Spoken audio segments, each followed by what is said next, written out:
everything that goes through there. So they can selectively block or allow that traffic. And they're not the only solution to security by any means. I mean, nothing is the only solution. You need a nice layered approach. You still need your host-based firewalls, and you still need to secure your services. If your services aren't secured at all, it doesn't really matter if you can only access the scored services, because they're still vulnerable. So what is pfSense? It was started in 2004 based off of FreeBSD. It's free open source network firewall operating system. It's a stateful firewall that operates at layer 3, which means that it can allow or block based on IP address, port, and protocol. It doesn't actually do the deeper inspection of like a Palo Alto or something, where it detects what the actual traffic is. It just sees the port and the protocol, which that alone is enough to block a lot of bad traffic already. And that narrows it so that only your scored services are the things that actually receive traffic. pfSense can also do a bunch of things. So it can of course act as a router, a NAT router. I'll talk about NAT in a little bit. It can be a VPN, so it can be a VPN server or a client. So you can have a pfSense set up at your office that VPNs you back into like your corporate network or something. You can even set up a captive portal on it, do dynamic DNS. There's a bunch of other things and a bunch of plugins you can add. So you can add like an ad blocking plugin. And you can even add like Suricata to it or some other plugin like that that would allow you to do even more blocking and bring it a little bit closer to a layer 7 firewall that can do that deep packet inspection. So first of all, it has a console interface. You're probably not going to use the console interface very much unless something goes wrong, because it's kind of hard to use and there's not a ton of options without just dropping into a command line, and then it's very complicated. And I don't know how to use the command line for most of the config options. So you probably won't need to know a lot about it, but it's really useful for doing the initial setup. In IALab, you can just pull up the console interface for it, since you can like open the box's console. In a real world with a physical box, you probably wouldn't be able to see the console. You'd have to SSH into it. This is also the interface you get if you SSH into it. So you can kind of see here, there's a few options. You can like assign interface IPs and reset the web configurator password. Those are probably the only two options you'll ever use.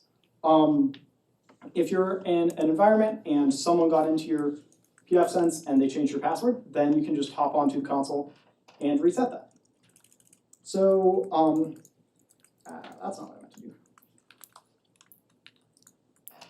And pull that up here.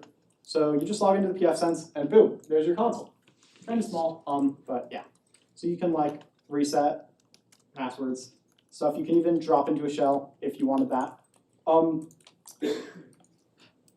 Not particularly useful. So next we have a web interface, because everything has a web interface nowadays. So the web interface is a lot nicer and has a ton more options. It has default credentials, which is admin as the user and pfSense as the password. And you should definitely change that. In our last mock, they didn't have default credentials that bad. It was unique per team.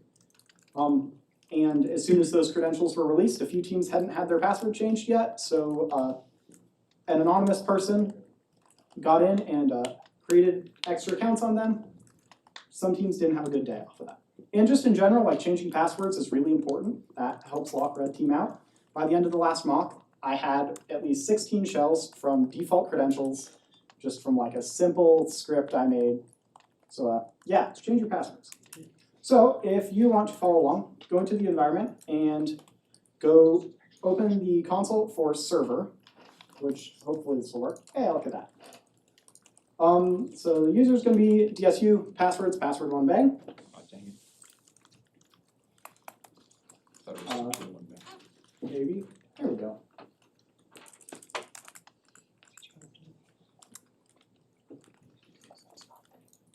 Oh boy. This interface is running kind of slow today.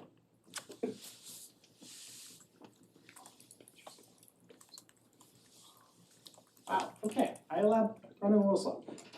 So go ahead and open up the web browser if you're following along. Otherwise, you can just watch and learn all the cool stuff. So there's a bookmark right here, pfSense login. You can also go to 192.168.1.1. In all of our competition environments, the router is going to be the .1 in your network, the first host on your network. In the real world, it might not be the .1. It might be some random host. Yeah, so it's admin as the username and password pfSense. Let's hope I spelled that. Okay, wow. Don't mind the other users that are showing up, foreshadowing for later. Wow, okay, the interface is being extremely slow today.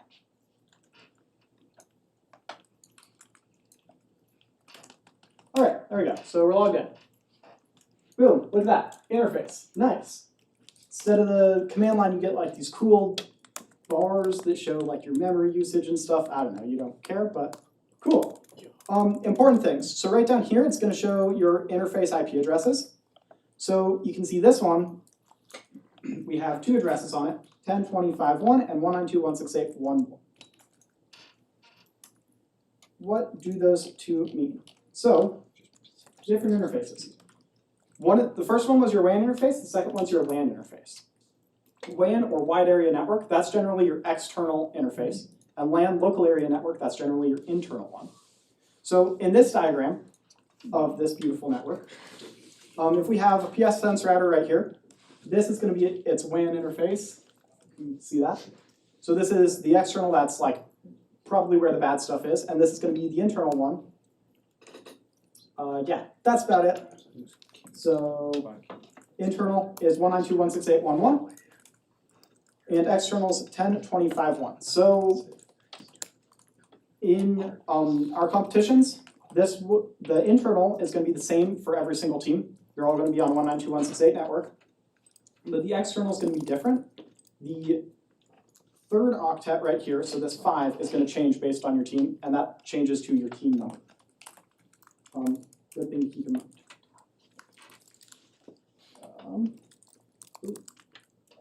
So pfSense, generally we use it as a router. What's a router, you might ask?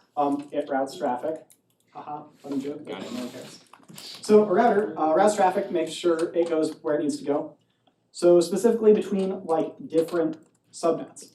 So like here we have the 10.0 network, or 10.0.0 network, and here we have 10.0.10. Router routes stuff between that. There are some settings to manage this. So if we go back over here and wow, super responsive interface today. Go up here, we can see our two interfaces. So if we click on our WAN interface, we can manage some of the settings like changing the static IP. You probably don't want to do that. That will take your whole network offline and then you will be sad. But you also shouldn't do this to other teams because it's just kind of rude. And also then you get locked out of their firewall and you wouldn't even be able to mess with them anymore. Yeah. So pfSense, we use it as a router, also a firewall. So what's NAT? NAT I mentioned briefly earlier. So NAT is network address translation. So this maps an IP address or ports to a different IP address and ports. So we use this for our competitions so that you can have everyone can have the same internal network. So when we push an environment, all the boxes have the same IP addresses and everything looks the same inside your network. But externally, your 192.168.1.10 box shows up externally as 10.20.5.10. So NAT, that's using one-to-one NAT to map those between each other. Not super important to know that, but it's a good thing to keep in your mind that like the external IP address coming from your WAN interface is 10.20.5.x, and the internal one is 192.168.1.x.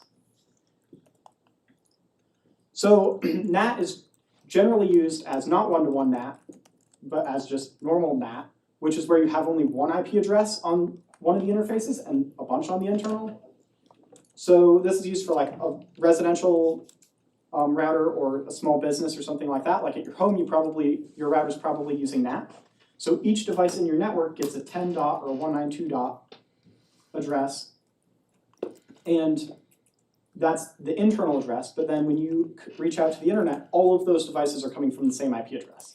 This allows not every single device on the internet to have a unique IP address, which is good because there's only 4 billion IP addresses in the IPv4 address space.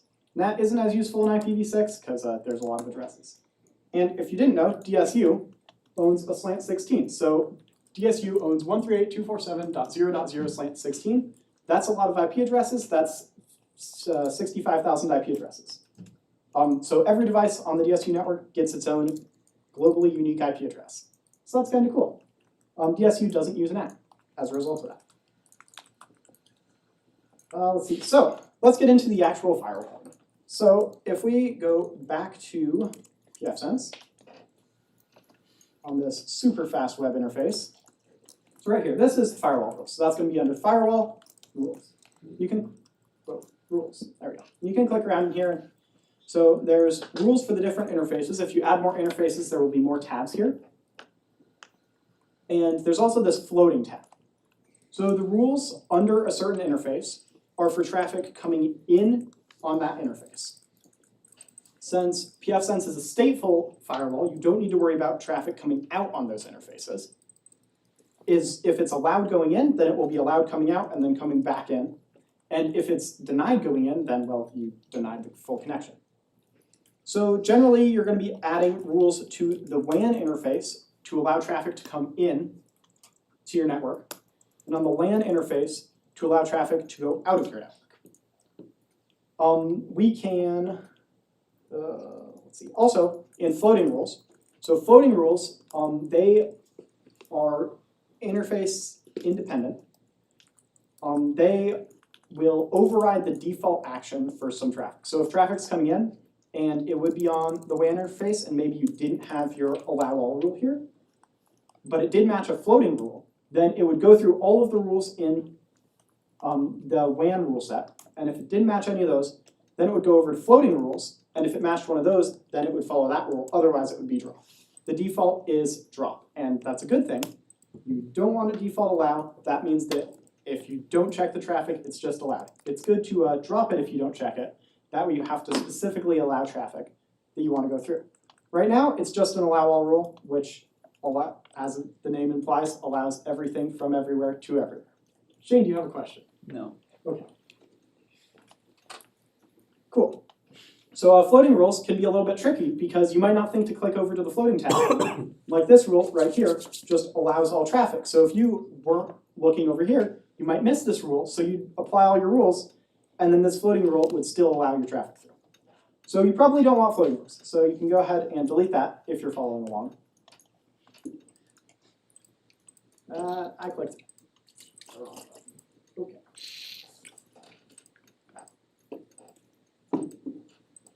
Maybe. There we go. Delete the rule. And then whenever you update rules, it's going to pop up this little thing that's like, hey, do you want to apply your changes? And you can click yes on that. So this allows you to do multiple changes at a time. So if you want to remove a rule and then add another rule or something like that, and you don't want them to get applied part way, maybe you're allowing one chunk but denying a different chunk or something like that. So you're allowing like a subset or denying a subset of a subnet. So yeah, you go ahead and click apply, and then it'll go and apply your changes in the background. So let's see, is there anything else? Yeah, so floating rules, went over that. Yeah, awesome. So some good tips in general. You want both ingress and egress rules. So that's inbound and outbound rules. If you only have rules saying what can come into your network, and you don't have any rules saying, defining what can go out of your network, you just allow everything out. And that means that if red team somehow gets a shell on one of your boxes, then they can have callbacks, and you wouldn't know about the callbacks. Now, of course, with this, they could always use callbacks on like port 80, which you'd probably allow out anyways for web traffic, and you probably wouldn't be blocking that. But it just makes it a little bit harder for red team, and eventually when we get onto like Palo, stuff like that, then it's a lot more important because Palo can actually block those callbacks specifically. So block by default, that's important. You don't want to just allow all without checking it. You want to allow maybe a certain port, but not everything. Least access, so that's like if a device doesn't need to talk to another device, then just don't let them talk. Like, why would you let them talk if they don't need to? test everything. So when you go and make changes, it's a good idea to test them and make sure that the changes work. Because if you go and apply a bunch of changes and then they don't work, then you could take down your network, or in the competition, you could well, I guess you're still taking down your network, but then you're probably gonna lose points from that if the scoreboard can't hit your boxes. Also, use the description box. So on rules, which I will go over making a few example rules in a moment, there's a description box right here. This is super nice. On my firewall at home, I have many, many rules, and whenever I go and look over it, I am always annoyed because some dude doesn't put descriptions in his firewall rules. That'd be me. And it would be really cool if there was a description there so that months later when I go look back at rules I made, I know what they mean. I know why some random port was allowed. And there we go. Review rules regularly. So if you're in the competition and you add some rules, everything's working, everything's great, you blocked most of the red team activity, it's good to go back like an hour later and check on your rules again.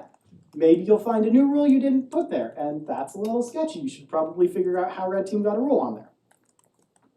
You should also review users.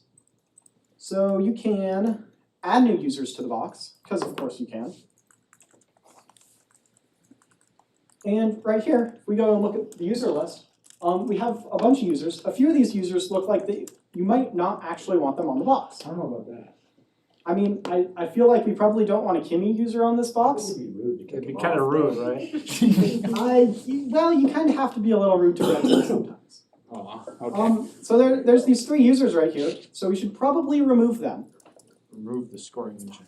Scoring engine isn't going to be a user on your firewall. The scoring engine doesn't need to log into your firewall. And if white team has a user on your firewall that we need to be on there, we will let you know. And you can always come and ask us and be like, hey, white team, did you add a user to my firewall? And we're going to probably say no. In which case, probably a good idea to delete those users.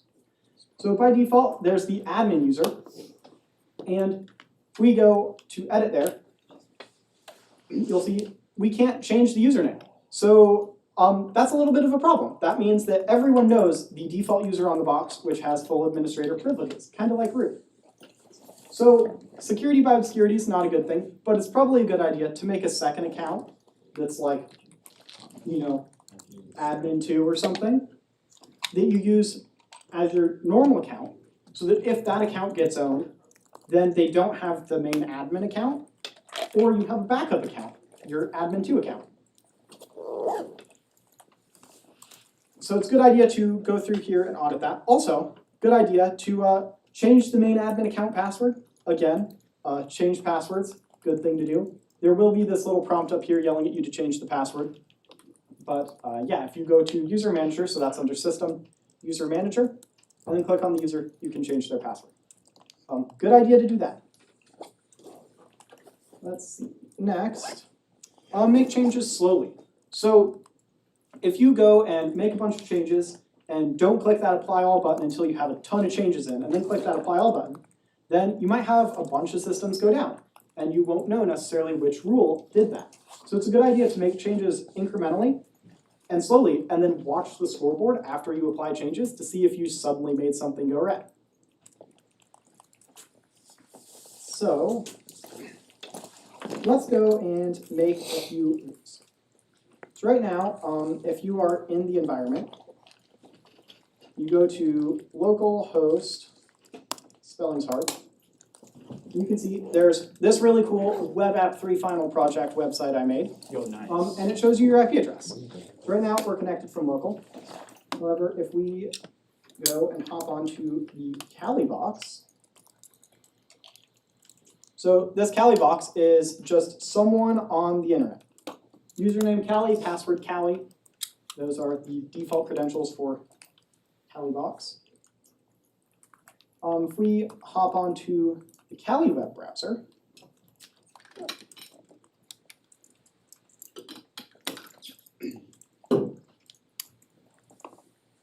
then, so we can go to that same website. That's going to be on 10.20.5.10 from external, and you can see, oh look, that's the Kali box's IP address. So Kali's in the .30 network, blue teams in the .20 network. That's normal, the .20 is blue team, the .30 is red team.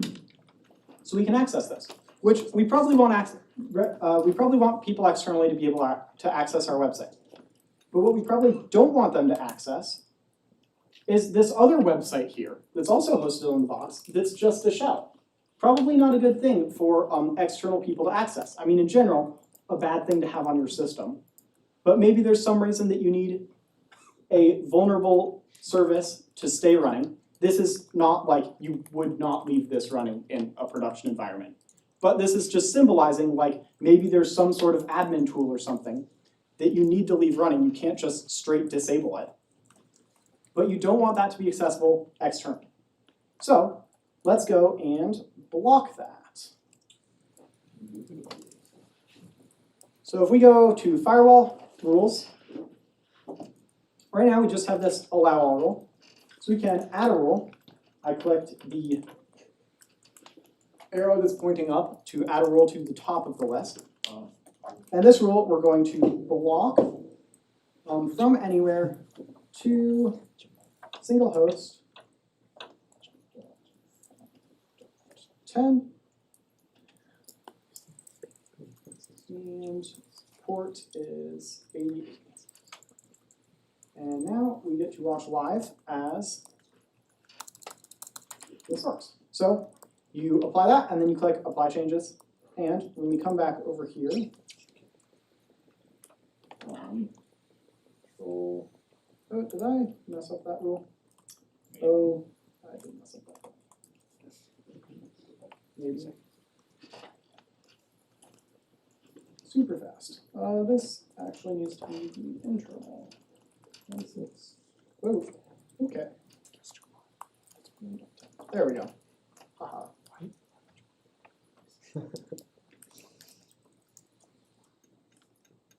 There we go. So I mistyped that at first. So this needs to be the internal IP address, not the external IP address. So after the NAT is applied. So right here, we have a rule that's denying TCP traffic to 192.168.110 on port 8080, which is where that malicious shell is. So now from external, the page is still here, but you can see up here, it's just spinning back and forth. So it's trying to load the page, but it can't load it. And if we open that in console and curl 10.20. Oh, okay. Curl 10.20.5.10. Ports 8080. Then we can see this isn't loading anymore. It's just hanging. So, yay, we successfully blocked the bad guys. Yeah, so look at that. Block rule, it works. Everything's good. Except maybe now you have some other systems on your network. And you don't want to just have like an allow all rule at the bottom, because now people can just access any new system on your network. And this is specifically denying them from this system on this port. But any new system that comes on that has a shell on it or something like that will just still be open because of that allow all rule at the bottom. So we want to remove this allow all rule. But we don't want things like our main service, so that's going to be super fast. So we don't want this main website right here. That's 10.20.5.10. We don't want this main website to go down. So if we go back over here, first thing we can do is we can change this rule. From pass to block. Do that, and now this is a deny all rule. So any traffic from anywhere to any port, any destination will get blocked. However, now that's going to take down our services. So if we apply these changes and go back over here, now it also hangs on your normal website. That's not good. So now we've got to allow a rule to specifically allow that. So we're going to do this, add to the top again. Pass TCP. The destination is going to be single host 192.168.110, that internal IP address again. And this is going to be port 80, which is web traffic. Maybe we'll put a description here, which is web to the server. There we go. So now we have this rule, apply those changes again, and maybe, look at that, now the connection works again. We can now refresh this site loads, but if we refresh this one, it still doesn't load, because now, not only do we have blocking that specifically, we also have this denial rule at the bottom, but if now we can remove this one, blocking port 8080. And it's still blocked because we have this denial rule at the bottom. So yeah, did that make sense? More or less. Everyone, blank stares, awesome. Any questions? Why? How does the pfSense read rules? How does the pfSense read rules? It's like the order. Yeah, good question. So it's going to read rules top to bottom. So when you have like these two rules, the first one here is allowing it. So this is allowing just this specific thing, and then the last one's blocking it. So it's going to read top to bottom, first match wins. So as soon as it finds a rule that applies to the traffic at hand, it will win. Floating rules are a little bit different, where if it gets all the way to the bottom and doesn't match any rules, then it will go to the floating rules and apply to those. Yes, Shane? So if I got a shell on this box, let's say I was a red teamer, and I added rules with pf, like from the command line, would they show up in the web interface? On the pfSense box? Yeah. Probably. I don't know. I just always disable the command line. I don't want Red Team to be able to SSH into my pfSense. So you can actually add a rule for that if you wanted to specifically disable that, or you can disable SSH in settings and advanced. So let's see. Where did my slides go? Here's my slides. Yeah, okay, I think that's all of that. So another cool feature of pfSense is aliases. Aliases let you make a name instead of like an IP address or something. So aliases can be easier to remember because you can name something like server 1. And they're a little bit easier to update because if you want to update all of your rules that reference server 1, then you can update just the alias for it. And they're also, just in general, a lot easier to read. You don't have to remember like 192.168.110 is server 1 and 192.168.111 is server 2 or something like that. However, it's also a lot easier for Red Team to hide something in there. If they get in, they could like add an extra IP to one of your aliases, and then your rule's allowing the traffic you think it is, and it's also allowing Red Team traffic. So aliases, if we go to Firewall, aliases, right here, we can add them. So you can add an IP alias or a port alias. So if we wanted to add the name as like server 1, and it's going to be a host, just one host, and we're going to name this 192.168.110.